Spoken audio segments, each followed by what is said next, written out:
Please give me a short answer. I have only 3 minutes, Yes. including your answers.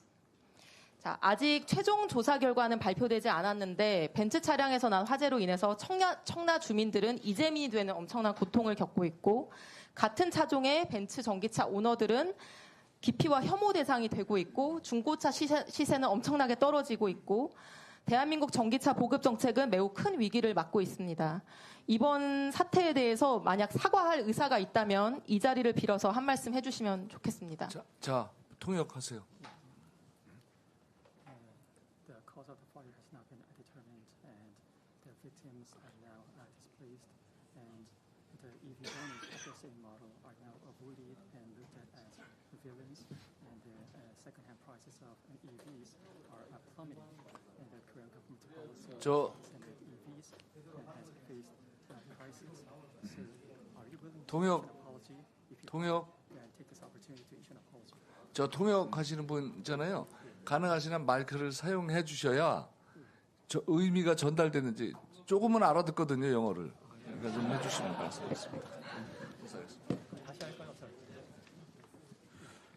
Okay, so Honorable Assemblywoman, we are deeply sorry for that incident, and especially deeply sorry that one of our Mercedes-Benz vehicle in our brand was involved in such an incident. Therefore, I would like to announce the deepest sympathy with all the affected people and our apologies to the affected people that our car and our brand was involved in such an incident. 네. 지금 존경하는 네. 존경하는 의원님, 이번 그 사고에 대해서 매우 죄송스럽게 생각을 하고 있습니다. 메르스 벤츠 차량 그리고 메르세스 벤츠 브랜드가 이번 사고와 그 연관이 된 것에 대해서 매우 죄송스럽게 생각을 하고 있습니다. 그리고 이번 사고로 피해를 받으신 모든 분들께 깊은 위로의 말씀을 드립니다. 다시 한번 그 이번 사고에 저희 차량과 저희 브랜드가 그 연관이 된 점에 대해서는 사과의 말씀드립니다.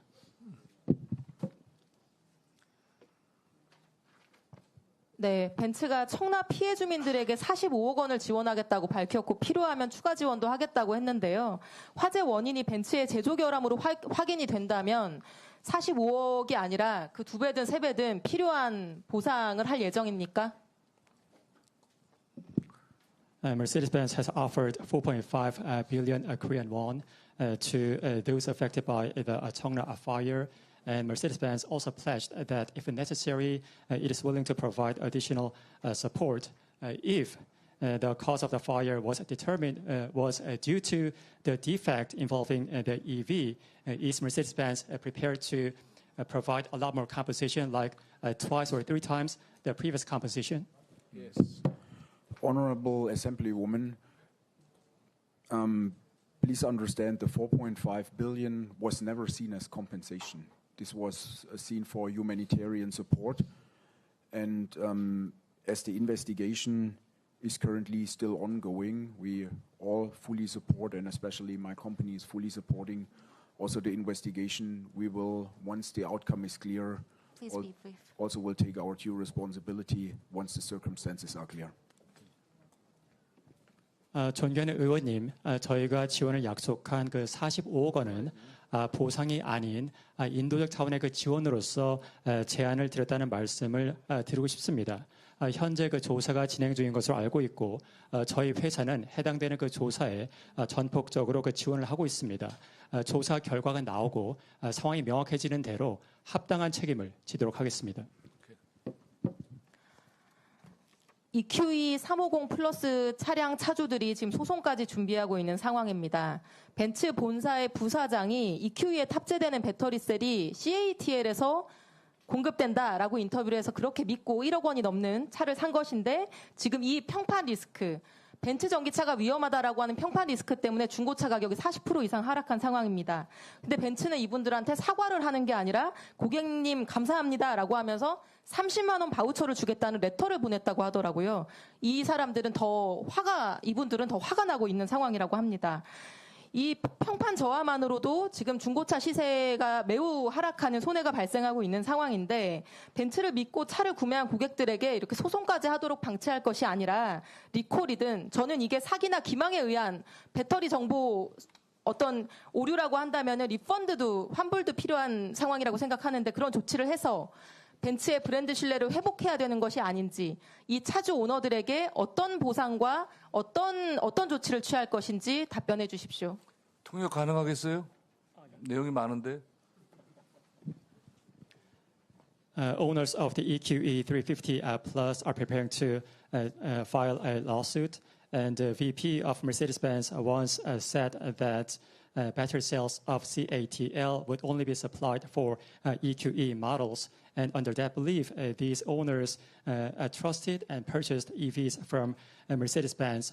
But currently, there is a huge risk related to the reputation of Mercedes-Benz, which has led to a 40% drop in the resale value of these EVs.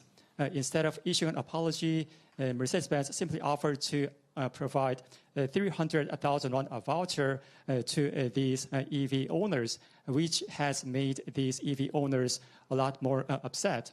Because of the decline reputation, the resale price of these EVs of Mercedes-Benz have been declining.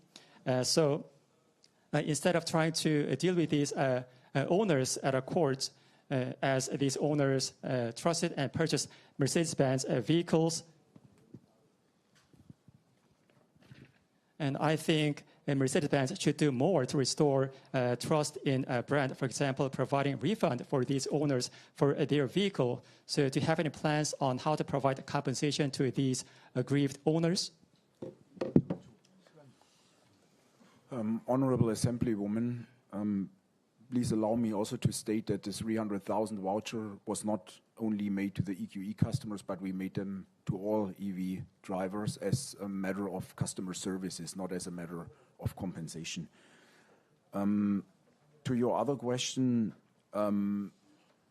please also understand here the investigation is currently ongoing, but I would like to underline Mercedes-Benz never try to deceive its customers when buying an electric car.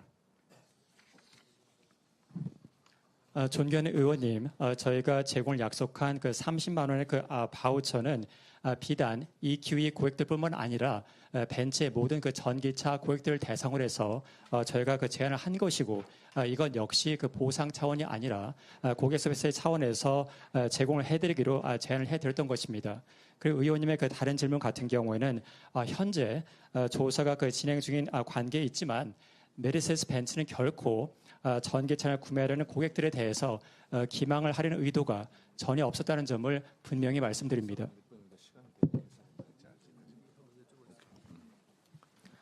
네, 적극적. So I look forward to your best effort to deal with the situation. We will do our best effort and to deal with that situation and to support the residents and the affected people. 자, 해당 상황을 그 해결하고 피해를 받으신 주민분들을 포함한 그 모든 분들을 그 지원하기 위해서 최선의 노력을 아끼지 않겠습니다. 네, 비서실장님 아까 하신 답변이 제가 좀 납득이 잘 안 가서요. 슬라이드 보여주시죠. 그 10월 9일 대통령실 해명입니다. 경선 막바지에 거리를 두라는 조언을 받았고 그 이후 대통령은 문자를 주고받거나 통화한 사실이 없다고 기억한다. 이게 훨씬 긴 문자인데요. 제가 줄인 겁니다. 근데 대통령이 취임식 전날에도 명태균 씨랑 통화를 했는데 이거 거짓 해명 아니냐 이렇게 물었더니 실장님께서 경선 이후 본선 때 연락을 안 했다는 의미였다. 그럼 뭐가 진실입니까? 제가 정답을 설명을 해드리겠습니다. 그러니까 취임식 전날 그 명태균 씨로부터 전화가 온 것이 사실이죠. 어저께 녹취대로 굉장히 오랜만에 전화가 온 것이죠. 경선 무렵에 관계를 끊었는데 그동안에 본선까지 완전히 브레이크가 있다가 취임식 전날 수많은 사람이 전화 온 중에 한 명인데 받으신 겁니다. 축하 전화를 짧게. 그게 전부인 것이죠. 그러니까 계속 명태균 씨와의 관계를 유지해오고 문자하고 전화하고 한 게 아니고 경선 과정에서 관계가 단절됐는데 그 이후 취임식 전날 당선 이후에 전화가 온 것을 받은 것이다. 알겠습니다. 실장님. 그렇게 설명을 제가 무슨 말씀이신지 알겠는데 국민들이 바보가 아니기 때문에 국민들은 대통령의 이 해명을 보고 누구라도 대통령은 명 씨와 경선 이후에 문자를 주고받거나 통화한 사실이 없다고 기억한다고 하셨기 때문에 당연히 당선 이후든 축하 전화든 그 이후에는 완전히 연락이 끊긴 관계구나라고 다들 이해를 했던 겁니다. 그렇게 기억한다라고 그렇기 말씀을 때문에 하신 겁니다. 대통령이 잘못 말씀을 하셨든 또는 대통령실이 잘못 해명을 하셨든 이 부분은 국민들한테 사과하셔야 되는 부분이라고 생각을 합니다. 오인을 유발했기 때문에요.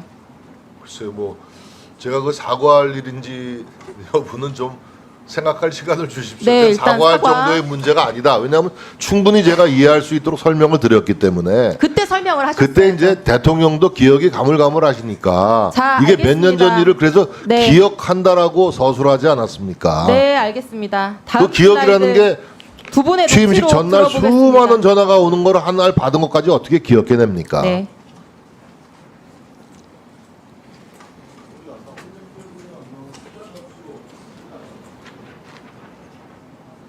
공관위에서 나한테 이거 왔길래 제가 김영선이 경선에서 열심히 뛰었으니까 너는 김영선이 좀 해줘라 그랬는데 이게 많이 맞네. 진짜 평생을 잊지 않겠습니다. 고맙습니다. 예. 근데 어제 이 녹취록 공개 후에 재미있는 대통령실 입장이 나왔습니다. 다음 슬라이드. 자, 일단 공관이 공천 보고 받은 적 없다. 지시한 적도 없다. 그리고 명태균 씨한테 한 말은 그냥 좋게 이야기한 거다. 근데 덕담 수준으로 얘기를 하신 겁니다. 덕담 대통령실 수준. 해명에 따르면 일단 윤석열 대통령은 명태균 씨한테 공관위 보고를 받은 적도 없는데 보고를 받았다고 거짓말을 한 것이 됩니다. 그리고 그저 좋게 얘기한 것이라고 볼 수 있는지 그냥 덕담인지 한번 보겠습니다. 자, 다음 슬라이드. 공관위에서 나한테 들고 왔다. 그래서 내가 뭐라고 말했다. 근데 당의 반응은 어땠다. 아니 그냥 덕담 좋은 말을 이렇게 구체적으로 하는 경우가 있나요? 보통 아니, 알아보겠습니다. 아니, 그러니까 노력하겠습니다. 이거 이런 걸 아닙니까, 좋은 의원님. 말이라고 하는데 의원님 말씀 좋습니다. 아니 그러니까 좋은 말을 이렇게까지 구체적으로 하면 그런 걸 거짓말이거나 진실이거나 이렇게 그건- 얘기하는 거 아닙니까? 그래서 그거는 의원님의 관점이죠. 저는 국민들이 좀 납득할 수 있는 해명을 대통령실이 내놔야 되는 시점이라고 생각을 하고요.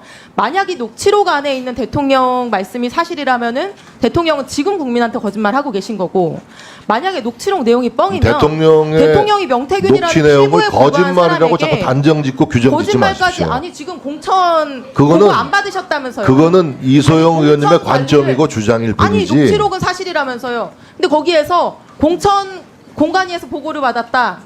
내가 이렇게 말했다. 아니 반응이 의원님 어땠다. 의원님 선거 안 해보셨어요? 거짓말이라면서요. 선거 때 여러 사람 도와준 자, 사람들이 얘기하면 민원도 있어요. 국민들이 그러면 그 해명을 아 내가 듣고 잘 납득할 챙겨보겠다라고 수가 있겠습니까? 얘기하지 않습니까?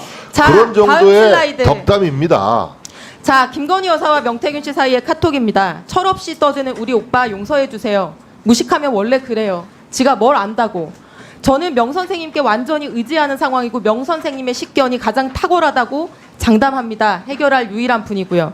대통령실은 여기 등장하는 무식한 오빠가 대통령 아니고 친오빠다 설명했는데 여전히 유효합니까? 네 그렇게 들었습니다. 네, 그럼 다른 오빠도 한번 만나보겠습니다. 다음 틀어주세요. 지 마누라가 옆에서 아니 오빠 명 선생님 그거 처리 안 했어? 명 선생님이 이렇게 놀라셔가지고 전화 오게끔 만든 게 오빠 대통령으로 자격 있는 거야? 이 오빠도 친오빠일까요, 실장님? 그래서 전 그 누구의 목소리인지 잘 모르겠습니다. 명태균 씨가 말한 건데요. 명태균 씨가 지칭하는 게 글쎄요, 뭐 전 친오빠일까요? 저거는 대통령 영부인의 목소리가 아닌 것 같습니다. 네, 저는 아까 그 카톡에 등장하는 철없이 떠드는 그 오빠랑 같은 오빠인 것 같은데요. 제가 정말 궁금한 거는 영부인이 되실 분이었던 분인데 명태균이라는 사람에게 선생님 식견이 가장 탁월하다고 장담한다, 사과드린다 이렇게 아부를 하고 굽신거리고 있다는 거예요. 우리가 다 듣기에도 글쎄요, 부끄러운. 그 워딩 자체를 아부라고 또 규정하십니다. 이 자기적으로 의도적으로 자꾸 그렇게 선생님이 왜곡해서 가장 하시면 안 되죠. 탁월하십니다. 해결할 유일한 능력이 그 워딩이 있습니다. 어떻게 이거를 이제 아부라고 하는 아부입니까? 거예요. 이게 사실이 아니라면 그럼 뭡니까? 아부가 아니면. 자, 명태균 씨 대단한 인물인 것 같은데 다음 슬라이드 들려주세요. 오선 현역 의원인 김영선 의원과 나눈 대화입니다. 틀어주세요.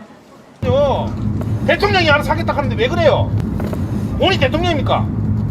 내가 지시받았다 이제 못안 내려왔다 했잖아. 하지 말라는 게 아니잖아. 본인 거 다 윤석이랑 온천해서 윤석이 뭐라 할줄 압니까 나한테? 시키면 왜 시킨 대로 안 합니까 자꾸?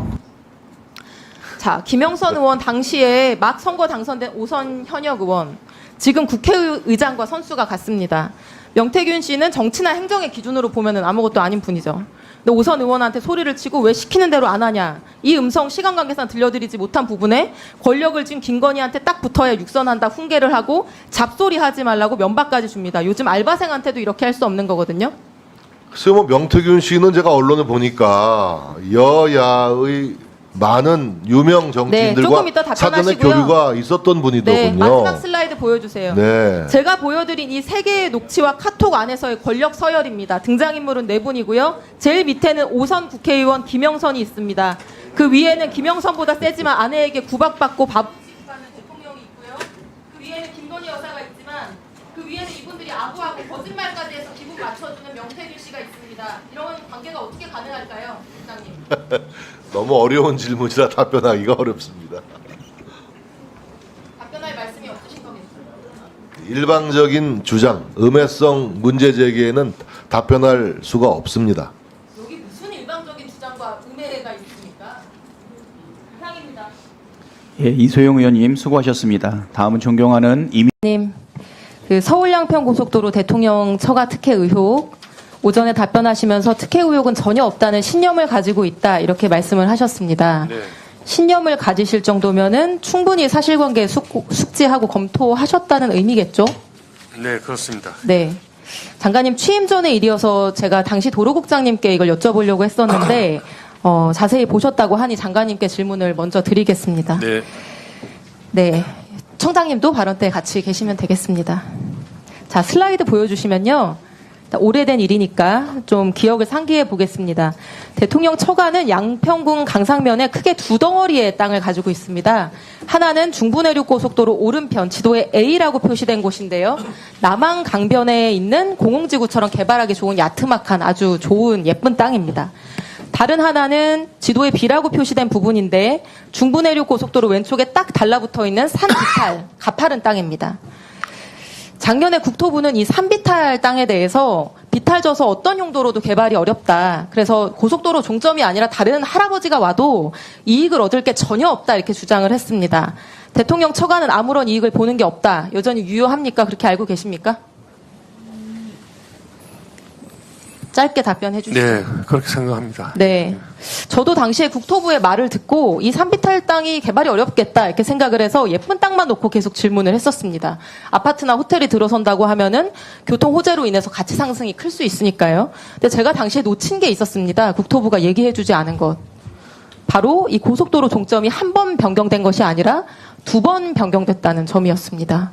슬라이드 보여주시면 용역사는 용역을 수주하자마자 곧장 변경 노선을 그리는데 준비 파일 8가지 버전에서부터 착수보고의 보고자료까지 모두 종점은 남양평 IC에 붙이는 걸로 되어 있었습니다. 장관님, 최종 공개된 대안노선 종점이 남양평 IC 아니죠? 네, 아닌 걸로 알고 있습니다. 네, 보여주시죠, 슬라이드.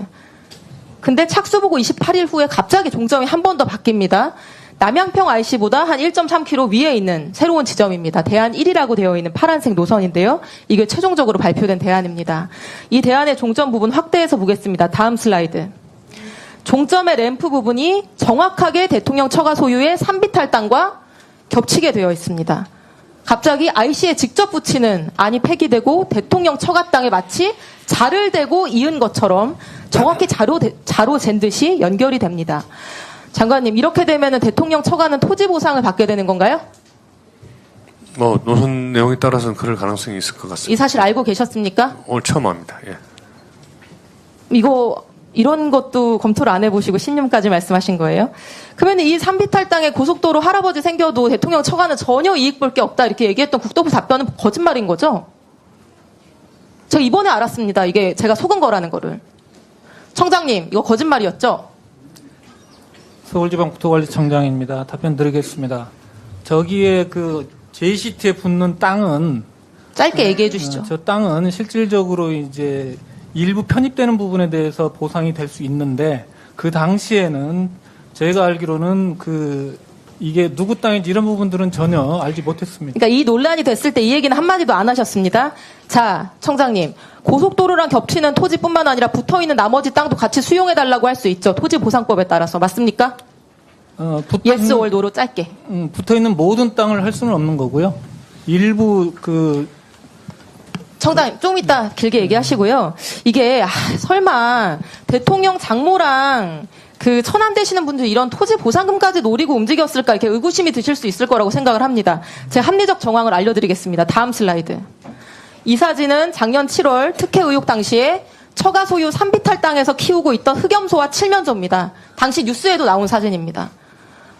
윤석열 대통령의 장모와 처남이 축산업에 종사하시는 분도 아니고 흑염소 건강원 하시는 분들도 아닌데 왜 여기서 흑염소랑 칠면조 키우고 있었을까요, 장관님? 혹시 아시나요? 아는 바 없습니다. 힌트. 이분들이 전문적인 부동산 개발업자입니다. 이런 토지 보상 같은 거는 누룽지까지 박박 긁는 기술이 있는 분들이에요. 보상받을 토지에 가축을 키우고 있으면 추가 보상을 받게 되죠. 토지보상법 시행규칙에 따라서. 그렇지 않습니까? 제가 이게 합리적인 의심이라고 얘기하는 이유는요. 다른 사람이 아니라 김건희 여사 가족분들은 능히 이렇게 하실 수 있는 능력과 의지가 있는 분들이기 때문입니다. 전 국민이 다 알고 있듯이 양평 공홍지구 개발 부담금 줄여보려고 지금 재판받고 계신 분들이고요. 중부내륙 고속도로 보상을 받을 때 이것보다 더한 필지 분할을 하고 용도 변경을 해서 보상금을 최대로 받아내신 분들입니다. 제가 보기에는 흑염소랑 칠면조 키워서 종점 가장 유리한 지점으로 바꾸고 종점 변경 비대하게 된 때부터 이렇게 해서 보상금 맥시멈으로 챙기려고 했던 것 같은데 장관님 생각 어떠세요? 그 생각을 제가 알 수가 없으니까 그 질문에 대해서는 답변을 드릴 수가 없고요. 제가 아까 장관으로서 현황도 파악하고 현장도 가보고 또 여러 그 기록도 보고 해서 저는 그런 특혜나 의혹이 없었다는 데 대해서 확신한다고 말씀드린 것은 저희 직원들로부터 보고 또 제가 그동안에 경험해온 국토부 관련 공무원 30년의 경험 이런 걸 해서 적어도 국가의 도로 노선이 그렇게 하루아침에 누군가 특정인의 이해 때문에 흔적도 없이 움직이지는 않는다는 그런 개인적인 믿음에 의해서 말씀드린 것이고 누구도 거기에 대해서 뭐 이 정언을 하거나 또 그런 심정적인 또 합리적인 의심 말고 객관적인 사실 거기 되는 요즘 흔히 나오는 녹취록이나 이런 거 하나 제출한 게 없지 않습니까? 그래서 저는 순수하게 도로 노선을 합리적으로 결정하기 위한 과정에 이런 오비락적인 오해가 생긴 것이 아닌가라고 그렇게 생각을 합니다. 일반적인 도로 행정은 그렇게 신뢰하시는 부분으로 가는 게 맞을 겁니다. 그러나 이 사건 특혜 의혹에 있어서는 너무나 많은 이런 의심 정황이 있기 때문에 이런 의혹이 제기된 것인데 김건희 여사 일가는 한 푼도 이익을 보는 게 없다. 그렇기 때문에 특혜 의혹도 있을 수 없다. 이렇게 주장해온 국토부가 결국 토지보상금을 받는다는 이 사실은 근데 고속도로에 무슨 일부 조금 땅이 아마 저렇게 되면 아마 지형으로 봐서 교각이라든지 뭐 또 절토를 해야 될 테인데요. 그 보상금 조금 받는 것이 그렇게 크게 무슨 이 도움이 될까 하는 건 사실은 저도 의원님 질의에 합리적인 의심을 가지고 다시 되물어보고 싶습니다. 그게 조사를 해보고 검토해보신다. 상당히 비탈도 있는 땅이던데요. 그 땅이 굉장히 평지가 아니고 굉장히 경사가 있는 그 산지라고 제가 기억이 나는데 그런 땅에 뭐 일부 보상을 조금 받는데 얼마 받을지는 모르겠습니다만은 뭐 그게 그렇게 큰 돈일까 하는 그런 생각도 들고 그것 때문에 없는 쓰레기 땅에 토지 보상금 받고 엑시트하려고 했던 거 아닌가라고 하는 의심을 얘기하는 거고요. 장관님 오늘 처음 들으셨다고 하니까 이렇게 즉답하지 마시고 이런 의혹을 제기했으면 조사해보고 검토하시고 그 결과를 알려주시기 바랍니다. 이상입니다. 네, 조사는 모르겠지만 검토는 다시 해보고 현장 확인을 해보겠습니다. 예, 수고하셨습니다. 다음 소원. 네, 장관님 마지막 날입니다. 네. 국정감사 첫날 제가 이런 내용의 질의를 했었습니다. 양평고속도로 종점이 2번 변경됐는데 두 번째 변경할 때 원래 IC에 붙이기로 했던 종점을 대통령 처가 땅 쪽으로 옮겼다. 그래서 대통령 처가는 고속도로 건설로 인해 토지 보상을 받을 수 있게 되고 그 땅에서 흑염소와 칠면조까지 키우고 있었던 걸 보면 미리 정보를 알고 보상금을 더 받기 위해 최대한의 노력을 한 것으로 보인다. 이랬고요. 장관님께서는 보상금 큰 돈도 아닐 텐데 설마 그 보상금 받으려고 종점에 손댔을지 의문이다. 이렇게 답을 하셨고 슬라이드. 같은 날 여당 의원님 질의에 답하시면서는 정확한 것은 아니지만 현재의 노선을 기준으로 하면 처가 땅과 고속도로가 아주 근소하게 안 겹치는 것으로 확인했다. 그래서 당연히 보상 대상도 아니다. 이렇게 답변을 하셨습니다. 네, 의원님 질의하셨을 때는 제가 이 내용을 충분히 정확하게 인정 못했었고요. 질의 이후에 확인을 하니까 아마 따로 설명드렸을 것 같은데 저는 이런 내용입니다. 예. 제가 지금부터 첫 번째, 대안 노선으로 추진될 경우에 처가 땅이 보상 대상이 된다는 거. 두 번째, 대통령의 처갓집 식구분들이 크던 작던 토지 보상금에는 늘 진심이신 분들이기 때문에 이번에도 그랬을 거라는 점, 이 두 가지를 증명해 보이겠습니다. 자, 첫 번째, 보상 대상이 맞는가? 국토부가 의원실로 세부 노선 자료를 제출하셨고요. 슬라이드. 근데 감사하게도 이 제출받은 노선도를 보니까 확실하게 보상 대상이 된다는 확신을 제가 가질 수 있게 됐습니다. 화면의 보라색 부분이 처가 땅이고요. 산비탈이라 매매 자체가 어려운 땅입니다. 빨간색 두 줄로 표시된 선이 대안 노선인데요. 국토부가 이제 저 그림을 가져와서 처가 땅과 미세하게 비껴간다 이렇게 설명을 했습니다. 다음 슬라이드. 더 정확하게 볼 수 있도록 제출받은 노선도를 그대로 위성지도에 옮겼습니다. 좌표를 정확하게 유지하면서 대입했고요. 자, 빨간색 대안 노선이 하얀색 선과 교차하는 것이 보이실까요? 하얀색과 빨간색이 교차하는 부분 보이시죠? 네. 이 하얀색 선은 대통령 처가 땅을 위해 만들어져 있었던 기존의 진출입 도로입니다. 이 도로가 없으면 이 땅은 완전히 맹지가 되고요. 다음 슬라이드. 실제 사진으로 보여드리면은 저 빨간색 부분이 종점으로 연결되는 거고요. 당연히 바로 밑에 있는 작은 도로는 폐쇄되겠죠. 제가 국토부 실무진과 도로공사 실무진에 확인했을 때도 대안노선 신설되면 이 진출입로는 폐쇄될 것이다. 이런 답변을 받았습니다. 장관님, 이렇게 되면 다음에는 어떤 일이 발생하나요? 뭐 맹지라서 보상을 받는다 이런 말씀을 하실 의도이신 것 같은데요. 제가 알려드릴게요. 예, 슬라이드. 그리고, 예. 네, 일단 한번 보셔요. 토지보상법 74조. 일부가 수용됨으로 인해 동네의 목적으로 사용하는 것이 곤란해진 토지는 소유자가 매수 청구할 수 있다. 시행령 39조 1항 3호. 공익사업 시행으로 교통이 두절되어 사용이나 경작이 불가능해지면 매수 청구할 수 있다. 이렇게 되어 있고요. 이 도로 없어지면 맹지가 되는 처가 땅은 당연히 토지 수용을 청구할 수 있게 됩니다. 교통이 두절되니까요. 당연히 보상 대상이죠. 존경하는 이소영 의원님, 아까 질의 중에 제가 참 장관으로 답변 말씀드리기 어려운데 진심이고 이런 말씀하신 건 상당히 장관님, 근데 좀 거북한 끝나고 질의시고, 그리고 충분히 토지 답변하실 수 보상을 있는 하면 이렇게 되면 만약에 그 땅이 장관님, 맹지가 된다면 저는 대체 도로를 7분밖에 만드는 건 하는 것도 없고 포함이 장관님은 됩니다. 답변 시간이 많으시잖아요. 네네. 중간에 방해하지 말아주세요. 알겠습니다. 예. 자, 슬라이드. 도로공사에 확인해 보니까 고속도로 건설로 인해서 기존 도로가 폐쇄되고 잔여지 보상을 받은 사례가 6년 동안만 190건이고요. 다음 슬라이드. 대통령 처가는 이 부근에 확인된 것만 7,240평을 가지고 있습니다. 더 있을 가능성도 있고요. 중요한 것은 이 땅들이 토지 보상으로이 아니면 매매하기가 어려운 땅이라는 것입니다. 매수자도 없고 재산세만 나가는데 기왕 고속도로 오는 김에 내 땅도 처분할 수 있으면 얼마나 좋을까.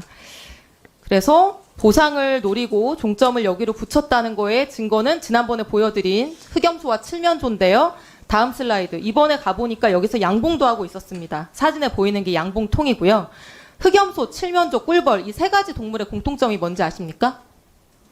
셋 다 토지보상법 시행규칙 별표 3에 보상 대상으로 규정되어 있는 것들이라는 것입니다. 저는 이게 충분히 증거가 된다고 생각을 하고요. 다음으로 보상금 몇 푼 받으려고 과연 이런 일을 했을 것이냐 이런 부분인데요. 저는 장관님께서 이 최은순 씨가 어떤 분인지 잘 모르셔서 하신 말씀이라고 생각을 합니다. 장관님이나 저 같은 일반인들과는 정말로 다른 분이라는 것을 제가 말씀드리겠습니다. 몇 가지 사례만 알려드릴게요. 자, 슬라이드. 대통령 장모 최은순 씨는 2001년 충남 아산시 배방읍 장제리 일대 토지를 매수합니다. 불과 1년 후인 2002년 철도청에 토지가 수용됩니다. 복선전철 사업에 이 토지가 편입되거든요. 어떻게 귀신같이 알고 1년 전에 땅을 샀을까? 다음 슬라이드. 바로 옆에 땅입니다. 그로부터 2년 후인 2004년에 나머지 땅이 LH에 수용됩니다. 아산 신도시 개발 사업에 토지가 편입된 건데 배방읍 개발되는 타이밍 굉장히 잘 알고 들어간 것 같죠? 이때 LH한테 받은 토지 보상금 다음 슬라이드. 129억 원입니다. 토지 보상 사례는 양평군에도 있습니다. 다음 슬라이드. 지금 종점이 붙는 양평군 병산리의 다른 땅입니다. 장모 최은순 씨는 상속받아서 가지고 있었던 땅을 굳이 2003년에 지목 변경을 합니다. 임야에서 대지로. 대지가 훨씬 가치가 높죠. 그리고 2004년에는 필지 분할을 합니다. 보상금 많이 받기 위해서 주로 하는 행위입니다. 그리고 나서 딱 바로 다음 해인 2005년에 국토부에 의해서 수용이 됩니다. 중부내륙고속도로 건설하면서 이 땅이 편입됐기 때문이죠. 최은순 씨는 보상받기 가장 좋은 컨디션에서 보상금을 받았는데 어떻게 미리 안 것처럼 이렇게 1, 2년 전에 작업을 했던 것인지 저는 매우 신기합니다. 저는 전문 용어로 이런 분들 선수라고 부른다고 생각을 하고요. 작은 보상금이라도 놓치지 않고 국가 SOC 사업이 진행될 때마다 엄청난 정보력으로 미리 움직여서 땅을 사거나 최적의 보상 컨디션으로 만들어서 보상금을 받고 그걸로 부자가 된 분들을 보상금 선수라고 합니다. 이래도 설마 푼돈 때문에 그랬을 거라고 생각하시나요? 장관님 아직 30초 남았는데 장모 최은순 씨는 과거에 국세청이 발표한 부동산 투기자 명단에도 이름을 올린 적이 있는 분이고 제가 앞서서 말씀드린 내용은 LH도로공사 철도공단에 확인하시면 바로 알 수 있는 팩트입니다. 이런 분들이 지금 대한민국 최고 권력자의 가족이 되셨고요. 아시다시피 지방군청 공무원 인맥까지 동원해서 최대한의 이익을 취하던 분들인데 어마무시한 대통령 사위 권력을 이용 안 했을 것 같습니까? 정말 냉정하게 생각해 보시고. 네, 종려는 이소영 의원님 지적 사항에 대해서 제가 말씀을 드리겠습니다. 아까 제가 거론하신 분은 좀 개인적으로 모르시는 분이지만 적어도 제가 30년, 40년 근무한 이 국토교통부 공무원들이 이런 외압의 노선을 바꾸고 하지 않았을 거라고 저는 확신을 믿고 있고요. 만약 그런 일이 있었으면 지난해 전국을 떠들썩게 했던 양평 사건, 길 가는 애도 다른 양평에 뜨거울 때 누군가가 나와서 뭘 이야기를 했을 텐데 그런 기록이 없지 않습니까? 다만 우리 종년 이소영 의원님께서는 하실 수 있는 상상력 또는 추론을 하시는 것일 뿐이지 객관적인 증거가 없다. 그리고 이거는 우리 누누이 발생했지만 우리가 도로공사를 할 때 설계하는 업체가 대안 노선을 찾도록 우리가 정해져 있는 이 과업지시서에 이미 교과서처럼 들어가 있습니다. 그리고 예타 제도가 29년인가 09년인가 생겼는데 그 예타 제도 이후에 총 24건의 사업에 대해서 노선 재검토가 설계 과정이 이루어져 가지고 그중에 무려 24건 중에 14건이 노선이 변경이 됐고요. 변경된 노선이 변경된 14건들의 평균율이 무려 77%입니다. 그러니까 이 건이 그냥 어쩌다가 생긴 아주 예외적인 일이 아니고 설계하는 업체가 들어가서 정말 설계 기술자 입장에서 예타는 이코노미스트들이 하는 겁니다. 이코노미스트들이 그 숫자를 갖고 한 예타를 받아보고 엔지니어적인 입장에서 정말 들어가서 최적대한 노선을 찾도록 과업지시서에 되어 있고 그 과업지시서는 지난 정부에서 만든 겁니다. 그거에 따라서 정말 기술자적인 양심을 가지고 설계를 대안을 찾은 것이지 이런 일 때문에 찾았을 알았다라고 저는 개인적으로 확신을 하고요. 아까 말씀하신 맹지 문제는 저도 85년에 건설부 입사해서부터 보상 법도 만들고 실무도 담당해 봤는데 이런 것 같으면 교각을 채워서 들어가든지 그렇지 않으면 정말 맹지가 될 것 같으면 진입도를 만들어 주든지 하는 것이 훨씬 보상비보다 싸기 때문에 그렇게 안 하면 담당 공무원이 다칩니다. 그래서 그거는 종년 이소영 의원님께서 지나치게 좀 과다 걱정을 하신 것 같고 이 실무를 아는 행정 공무원 입장에서 보면 그렇게 그 7,000평이나 되는 땅이 이 보상금을 받도록 그렇게 도로 설계를 하지 안 한다. 그렇게 말씀을 제가 드리겠습니다. 장관님 지금 말씀하신 내용들 작년에 원희룡 장관님께서도 다 똑같이 말씀하셨던 내용이 그것이 진실에 가까우니까 원장님도 이야기하셔도 이야기하는 거 아니겠습니까? 다시 한번 자세히 보시면 좋겠고요. 그리고 이거 맹지인데 도로 추가로 개설해 준다고 하셨는데요. 제가 할 걸 대신해 좀. 저도 좀 해고 싶어요. 확인했습니다. 여기 무슨 도로를 만듭니까? 도각으로 연결하면 그 밑에 있는 땅에 어떻게 그 도로를 만들 수가 있겠어요? 구조적으로 안 되는 것인데. 객관적인 증거가 없다고 계속 말씀하시는데 명태균 씨처럼 무슨 텔레그램 캡처라도 있으면 참 좋겠는데요. 녹취록이랑 텔레그램 캡처 없다고 해서 없는 사실은 아닙니다. 녹취록 텔레그램 캡처 외에 모든 증거가 지금 나고 모든 정황이 꿰어 맞춰지는데 의원님 말씀대로 정황을 꿰어 맞추신 거 아닙니까? 의원님. 네, 인권위원장님. 예. 안녕하세요. 지난 인사청문회 때 뵙고 오늘 첫 국회 출석이시네요. 네. 청문회 때 제가 특이하게 기억에 남았던 게 최근 인권 현안을 질문을 드렸는데 공직 후보자이기 때문에 답변이 곤란하다 이렇게 말씀을 여러 번 반복하시면서 정책적인 입장이 뭔지 말씀을 주시지 않았었습니다. 이제는 공직 후보자 아니시니까 답변하실 수 있죠? 예. 네, 오늘 좀 제대로 말씀해 주시면 좋겠습니다. 마이크를 좀 크게 주시고요. 당시 표현의 자유에 대해서 강력한 소신이 있다 이렇게 말씀을 하셔서 윤석열 대통령을 풍자한 쇼츠 영상이 방심위에 의해서 접속 차단이 되고 또 영상 공유한 사람들까지 압수수색 당하고 출국 금지 조치 당한 것에 대해서 표현의 자유 소신이 강하신 분 입장에서 이게 어떻게 보이시느냐 여쭙었는데요. 오늘은 답변 가능하시겠습니까? 제가 송구스럽지만 그 부분은 제가 지금 확인을 못했거든요. 다음 기회에 제가 그 부분을 한번 정확한 경위를 파악한 다음에 기회가 되면 말씀드리도록 하겠습니다. 알겠습니다. 위원장님 그러면은 개인의 통신정보 보호에 대해서는 어떤 입장을 가지고 계십니까? 개인 통신도 최대한 보호돼야 된다고 생각합니다. 중요하게 생각하십니까? 예. 네. 윤석열 대통령 명예훼손 사건이라고 아마 들어보셨을 텐데요. 대선 앞두고 수사무마 의혹 관련해서 녹취록이 이제 보도된 것과 관련된 사안인데 당시 그 기사 쓴 언론인들이랑 언론사들은 대대적으로 압수수색을 당했었고요. 근데 그거보다 더 크게 논란이 됐던 게 중앙지검 반부패 수사부가 이 명예훼손 사건을 수사하는 과정에서 무려 3,000명이 훨씬 넘는 통신 이용자들의 개인정보를 조회한 부분이었습니다. 이 조회를 당한 3,000명 중에서는 야당 정치인이나 언론인들도 있었는데 평범한 일반인들도 당연히 많이 섞여 있었고요. 단순히 누구하고 통화했다는 이제 이유만으로 개인정보 강제 수집을 당한 겁니다. 이분들이 바로 어제 헌법소원을 제기했는데 혹시 알고 계십니까? 파악을 못하고 있습니다. 이 사건 자체는 알고 계시죠? 그 구체적으로는 사실 아까도 말씀드렸습니다마는 지금 2달 가까이 또 중간에 여러 가지 이제 뭐 추석이다 이런 연휴 등을 빼고 또 해외 출장 등을 빼면은 그리고 우리 그 인권위의 상임위원회라든지 전원위원회가 돌아가게 정상적으로 운영하는 데만도 시간이 너무 걸렸거든요. 말씀이세요? 구체적인 사건에 대해서는 사실 아직까지 제가 완벽하게 그거를 파악하고 있다고 그렇게 말씀을 못 드리겠습니다. 위원장님이 인권위원장 되시려고 하시던 상황, 준비하고 계시던 상황에서 인권위원회가 위원장 명의로 성명까지 발표한 사건이었는데 전혀 관심이 없으신가 보네요. 아니 그렇지는 않습니다. 지금 개개 사건에 공직 대해서 후보자일 당시에는 예. 공직 후보자여서 답변이 어렵다고 하시고 인권위원장님이 되시고 나서는 내용을 잘 몰라서 답변을 못한다고 하시고 이게 도저히 국회가 그런 뭘 차원이 물어볼 수가 아니라요. 없는데요. 그 구체적인 경위나 이런 것들 네, 좀 자 파악을 그러면은 해서 위원장님 제가 질문한 사실관계와 내용을 기반으로 해서 의견을 말씀해 주시면 되겠습니다. 이런 광범위한 강제 정보 수집으로 개인정보 자기결정권, 사생활의 비밀, 통신 비밀이 과도하게 침해한다는 이유로 헌법소원을 제기했고요.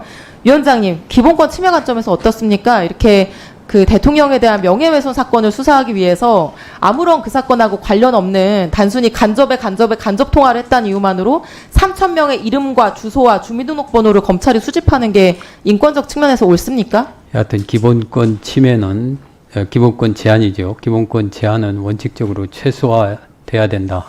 그 생각은 네, 이 변함이 사안에서 없습니다. 침해의 최소성 지켜졌다고 보십니까? 구체적인 케이스와 구체적인 내용을 모르는 현재 상황에서는 그 부분은 다음에 기회가 되면 말씀드리도록 하겠습니다. 네, 민감하게 보시는 게 좋겠습니다. 슬라이드 보여주시면 위원장님 취임하시기 전에 올해 8월에 인권위원회는 이 사건에 대해서 인권위원장 명의로 성명을 발표했었습니다. 수사기관이 특정 사건에 대해서만 3,000명에 달하는 통신정보 조회한 게 통신사찰, 언론 감시 이런 비판 나오기 때문에 주목하고 우려한다는 내용입니다. 전기통신사업법 더 엄격하게 개정해야 된다는 의견도 냅니다. 다음 슬라이드. 직전 인권위뿐만 아니고요. 2014년에도 인권위는 여기에 대해서 입장을 낸 적이 있습니다. 수사기관의 제도남용 방지해야 된다. 개인정보 보호 강화해야 된다. 너무 당연한 거죠.